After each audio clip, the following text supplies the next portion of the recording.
नमस्कार मित्रांनो, टेक्नो अथर्व या यूट्यूब चॅनलवर आपलं स्वागत. मित्रांनो, कल्पना करा, एका वृद्ध आजीला दर महिन्याला मिळणाऱ्या मानधनावरच घर चालते. एका दिव्यांग व्यक्तीचा औषधाचा खर्च त्याच पैशातून भागतो.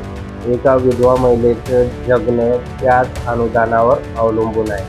आणि अचानक 1 महिना नाही, 2 महिने नाही, तब्बल 6 महिने पैसेच आले नाही. ही केवळ अफवा नाही, तर महाराष्ट्रातील नांदेड जिल्ह्यातील उमरी तालुक्यात घडलेली वास्तविक घटना आहे. मित्रांनो, आजच्या व्हिडिओमध्ये आपण जाणून घेणार आहोत लाभार्थ्यांचे पैसे का अडकले, शासनाने यावर काय स्पष्टीकरण दिलं, आणि सर्वात महत्त्वाचं म्हणजे राज्यातील इतर लाभार्थ्यांनाही अशी समस्या येऊ शकते का आणि त्यावर उपाय काय.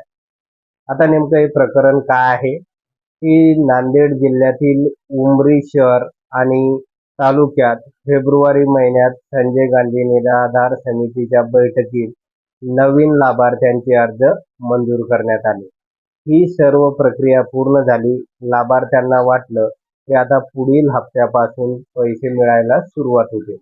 परंतु 1 महिना, 2 महिने, 3 महिने आणि अखेर 6 महिने उलटून गेले, तरीही एकही रुपया त्यांच्या खात्यात जमा झाला नाही. यामुळे अनेक कुटुंबासमोर आर्थिक संकट निर्माण झाले असल्याची माहिती समोर आली आहे. आता मित्रांनो, यातून लाभार्थ्यावर काय परिणाम झाला हे लक्षात घ्या. संजय गांधी निराधार योजना ही सामान्य योजना नाही, तर या योजनेवर वृद्ध नागरिक, विधवा महिला, दिव्यांग व्यक्ती, निराधार कुटुंब हे सगळे अवलंबून असतात. या लाभार्थ्यांकडे उत्पन्नाचे दुसरे कोणतेही साधन नाही. त्यामुळे मानधन उशिरा मिळाल्यास वेळेवर औषध विकत घेता येत नाही, घर खर्च चालवता येत नाही, दैनंदिन गरजाही भागवता येत नाही किंवा दैनंदिन गरजा भागवणे कठीण जाते. म्हणूनच अशा प्रकारचा विलंब हा केवळ प्रशासकीय प्रश्न नसून मानवी जीवनावर परिणाम करणारा महत्त्वाचा घटक आहे, मुद्दा आहे. आता मित्रांनो, शासनाने नेमकं काय कारण सांगितलं तर ते बघूया आपण. की या प्रकरणात संबंधित अधिकाऱ्यांनी सांगितलं की मंत्रालय स्तरावर सॉफ्टवेअर अपडेट सुरू असल्यामुळे प्रक्रिया रखडलेली होती. यानंतर सॉफ्टवेअर अपडेट पूर्ण झाल्याचेही त्यांनी सांगितलं आहे. लाभार्थ्यांच्या खात्यात पहिल्या हप्त्याची रक्कम जमा करण्याची प्रक्रिया आता सुरू झालेली आहे. उर्वरित थकीत रक्कमही टप्प्याटप्प्याने जमा केली जाईल, असंही त्यांनी आता सांगितलेलं आहे. तर मित्रांनो, आता इतर लाभार्थ्यांनी नेमकं काय करायचं आहे. जर तुम्हालाही संजय गांधी निराधार योजना, श्रावणबाळ वृद्ध पेन्शन योजना किंवा इतर सामाजिक सुरक्षा योजनेचे पैसे वेळेवर मिळत नसतील, तर मित्रांनो, सर्वप्रथम तुमचे बँक खाते सक्रिय आहे का ते तपासा. आधार बँक लिंक आहे का ते तपासा. डीबीटी संबंधित माहिती योग्य आहे का ते तपासा. तहसील कार्यालय किंवा संबंधित विभागाशी संपर्क साधा.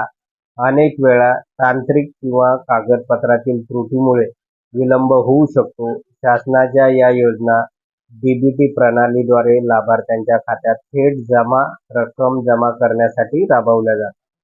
तर मित्रांनो, शासनाने योजना सुरू करणं महत्त्वाचं आहे, पण त्याहूनही महत्त्वाचं म्हणजे त्या योजनेचा लाभ योग्य वेळी लाभार्थ्यांना पोहोचेल का. 6 महिन्याचा विलंब हा कोणत्याही गरजू व्यक्तीसाठी अत्यंत कठीण ठरू शकतो. आता प्रत्यक्षात सर्व पात्र लाभार्थ्यांच्या खात्यात पैसे किती लवकर जमा होतात याकडे सर्वांचे लक्ष लागले आहे. मित्रांनो, जर तुमच्या जिल्ह्यातही अशा प्रकारची समस्या असेल तर कॉमेंट्समध्ये जरूर कळवा. आणि अशाच संजय गांधी निराधार योजना, श्रावणबाळ वृद्ध पेन्शन योजना, दिव्यांग योजना आणि महाराष्ट्र शासनाच्या ताज्या अपडेटसाठी आपल्या चॅनलला सबस्क्राईब करा, व्हिडिओला लाईक करा आणि हा व्हिडिओ जास्तीत जास्त लोकांपर्यंत शेअर करा. धन्यवाद.